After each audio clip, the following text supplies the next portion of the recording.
Canelo had tweeted that he doesn't see him going down to 160. I'm sorry, yeah, going up to 160 anytime soon. So just like you said, you're not willing to go to 154 to see that fight happen, or what? The thing is, if he fights Cotto, then when he beats Cotto, he's mandated to fight us. So he's going to have to fight at 160. We're not going to give him a catch weight. It's a 160-pound title. So if he chooses to give it up, well, then we'll fight somebody else for the title. But we're not going down to 50.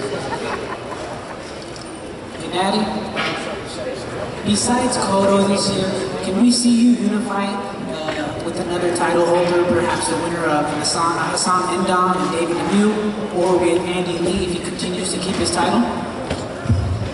Yes, right now I want a unification fight. My goal is all the belts, middle division. Maybe now I feel it's great. I feel my time. No, I want all the belts. Maybe like Javier style, maybe like Bernard Hopkins, like a long time. This is my category, like welcome to my category. Tom, can you speak a little bit more about what's next for Gennady? Well, Gennady wants to fight 4 times a year, so we got to see what happens with Cotto and Geale June 6th. But you can't really wait for people. You can't force people to get in the ring, like we saw with Chavez last year. If he was waiting for Chavez, he'd still be waiting and not fighting. So he wants to stay active. Right now, it would look like a September date is the most likely for his next fight, and then we see what happens after that. But naturally, it depends what happens with Cotto and Geale, and then we take it from there. Any more questions?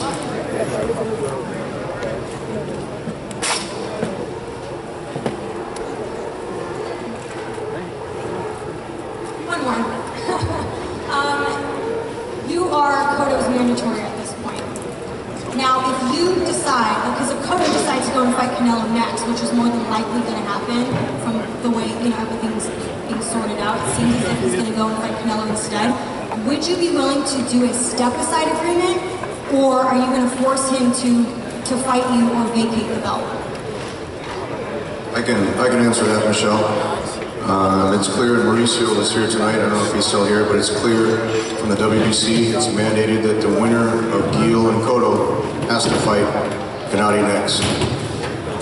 Cotto can fight Canelo, absolutely no problem, but he can't fight for the WBC title, can't defend his title unless he has an agreement with Gennady. And so far, we don't have an agreement in place, so we'll see what happens. But if he fights Canelo without the permission, then he'll vacate the title. Gennady becomes a champion, which is his goal, and he'll just keep defending that. And Dom and Lemieux they're going to fight, looks like June 20th. So the winner of that fight would be interesting for the IBF title.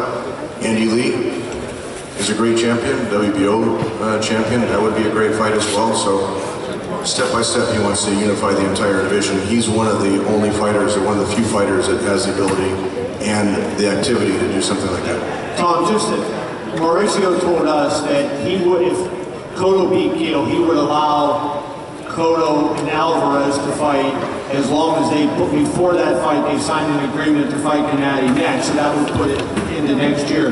Would you be okay with that if they signed on paper and said, we will fight, the Cotto-Canelo winner would fight Gennady next? If the winner agreed to fight him, and if it was the right terms, it'd be something we'd have to consider. He's mandated now.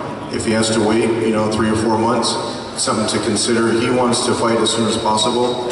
There has been no agreement that's reached yet, but if the right terms are in place, it's something he'd have to consider. But it's not something that he would want to do, because he would rather have the title than wait.